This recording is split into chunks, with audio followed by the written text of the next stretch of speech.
Hindi na ito pangarap lang at lalong hindi na ito tsamba.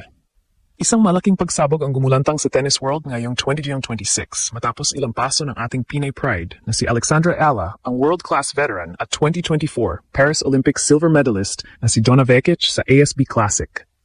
Isipin niyo isang dating Olympic medalist, isang veteranang dumaan na sa lahat ng giyera sa WTA, ang pinatumba ng isang 20-year-old na Filipina na dati ay pinapanood lang natin sa mga junior tournaments. Pero ngayon, si Alex Ala na ang bida sa main stage at ang pagkapanalong ito ay hindi lang basta isang match win. Ito ay isang deklarasyon ng giyera sa buong tennis world. Bakit ito naging viral? Dahil si Donna Vekic ay hindi basta-bastang kalaban. Siya ang simbolo ng consistency at power sa tour. Pero sa harap ng bilis at talino ni Alex, mukhang nawala ng sagot ang Croatian star. Sa gitna ng mainit na aksyon sa Auckland, ipinakita ni Ala na ang puso ng Pilipino ay hindi sumusuko, kahit kaano pa kalaki ang pangkalalan ng nasa kabilang panig ng net. Ang momentum na dala ni Alex ay tila isang tsunami na handang lumamon sa sinumang haharang sa kanyang daan patungo sa inaasam-asam na Grand Slam title. Ito na ang bunga ng taon-taon na pagtitiis sa Rafael Nadal Academy. Ang dating Wonder Girl ng Pilipinas, ngayon ay isang ganap na giant slayer na. Hindi lang ito tungkol sa ranking points. Ito ay tungkol sa respeto. Matapos ang panalong ito, wala nang magsasabi na rising star lang si Alex.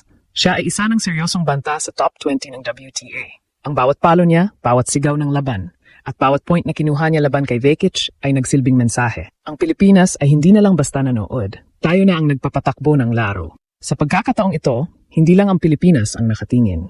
Maging ang mga international commentators ay napahinto at napatanong, is Alex Ala the next face of Asian tennis? Ang sagot ay malinaw na yes. Sa panalong ito laban sa isang decorated Olympian, binuksan ni Alex ang pinto para sa isang bagong era. Handa na ba ang mundo para sa unang Grand Slam champion mula sa Pilipinas? Dahil sa nakikita nating gilas ni Alex, mukhang hindi na tayo maghihintay na matagal. Ito ang kwento ng determinasyon, galing at ang hindi matatawarang puso ng isang Pinay na ginulat ang buong mundo. Sa mundo ng professional tennis, may mga pangalang itinuturing na gatekeepers, mga players na kailangang mong talunin para mapatunayan na kabilang ka na sa elite circle. Isa na rito si Donna Vekic. Ang Croatian superstar na ito ay hindi lang basta top-tier player. Siya ang silver medalist na nakaraang Paris Olympics at isang veteranang kilala sa kanyang ice-cold composure at nakakamatay na ground strokes. Pero sa harapan ng punong-puno na crowd sa ASB Classic 2026, ang malamig na composure ni Vekic ay natunaw sa init ng laro ng ating pambato na si Alex Ala. Mula pa lang sa unang set, kitang-kita na ang kakaibang aura ni Alex. Hindi siya pumasok sa court bilang isang underdog na masaya lang na makaharap ang isang idolo. Pumasok siya bilang isang mangangaso. Ang laro ni Ala ay binuo sa pundasyon ng agresibong baseplay at matalinong angles na tila naging palaisipan para kay Vekic. Sa bawat service return ni Alex, ramdam ang bigat ng bola. Isang indikasyon na ang kanyang training sa Rafael Nadal Academy ay umabot na sa peak level. Hindi makapaniwala ang mga tennis analysts na makita nilang si Alex ang nagdidikta ng tempo ng laro, habang si Vekic, na kilala sa pagiging aggressor, ay napilitang mag-defend na mag-defend. Ang turning point ng laban ay naganap sa kalagitnaan ng second set. Matapos manalo ni Alex sa unang set via a narrow tiebreak, sinubukan ni Vekic na gamitin ang kanyang karanasan. Pinagalan ng Croatian ang laro, gumamit ng slices at sinubukang sirain ang rhythm ni Ala. Sa ganitong sitwasyon karaniwang bumibigay ang mga batang player. Pero hindi si Alex. Sa halip na mag-panic, ipinakita ng Pinay Pride ang kanyang high IQ tennis. Ginamit niya ang bilis ng kanyang mga paa para habulin ang bawat drop shot at sinagot ito ng mga cross-court winners na nagpatahimik sa mga kritiko. Dito natin nakita ang Alex Ala 2.0. Mas matapang, mas mabilis, at mas matalino sa loob ng court. Ang pagkapanalong ito laban sa isang Olympic silver medalist ay hindi lamang isang simpleng upset. Ito ay isang tactical masterpiece. Natalo ni Alex si Vekic sa sarili nitong laro, ang power game. Sa bawat ace na inilalabas ni Ala, tila ba sinasabi niya sa buong WTA circuit na handa na siyang makipagsabayan sa pinakamalakas sa mundo. Isipin niyo, ang isang manlalaro na nakatungtong sa podium ng Olympics ay walang nagawa, kundi umiling na lang sa galing ng isang 20 anyos na Filipina. Ang shock factor ng laban na ito ay umabot hanggang sa social media, kung saan naging trending topic si Alex sa iba't ibang panig ng mundo. Ngunit ano nga ba ang ibig sabihin ng panalong ito para sa ranking at career ni Alex? Simple lang, ito ang kanyang golden ticket. Ang pagtalo sa isang player na nasa top 20 at may dala-dalang Olympic medal ay nagbibigay kay Alex ng momentum na kailangan niya para sa papalapit na Australian Open. Hindi na siya titingnan bilang isang qualifier o isang wildcard entry.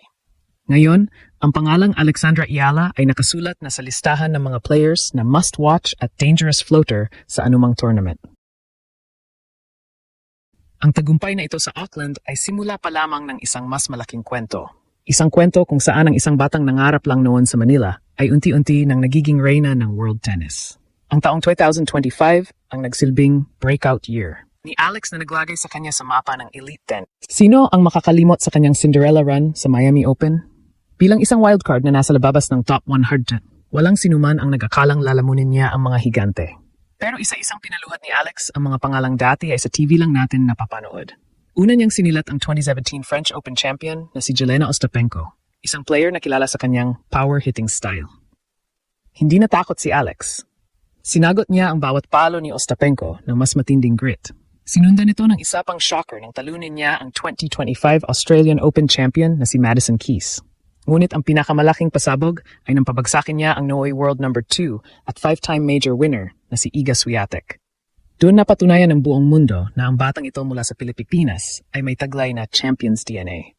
Dahil sa kanyang gilas, si Alex ang naging kauna-unahang Filipina na nakapasok sa top 50 ng WTA rankings. Isang milestone na dati ay tila imposible para sa isang bansa na hindi naman kilala sa tennis. Ang kanyang pag-akyat mula sa pagiging rank 158 patungo sa top 50 sa loob lamang ng isang season ay tinuturing na isa sa mga pinakamabilis na ascent sa kasaysayan ng tour. Hindi na siya ang cute kid na naglalaro, siya na ang pambato ng Southeast Asia. Ang bawat tournament na salihan niya, mula sa French Open hanggang sa Wimbledon, ay laging may dalang hype dahil alam ng mga kalaban na kapag si Ayala ang kaharap mo, kailangan mong maging handa sa isang 12-round boxing match sa loob ng tennis court. Ang sikreto sa likod ng kanyang giant slayer mentality ay ang kanyang walang sawang paghahanap ng improvement. Nitong nakaraang off-season, namataan pa si Alex na direktang kinakausap at tinuturuan mismo ng tennis legend na si Rafael Nadal.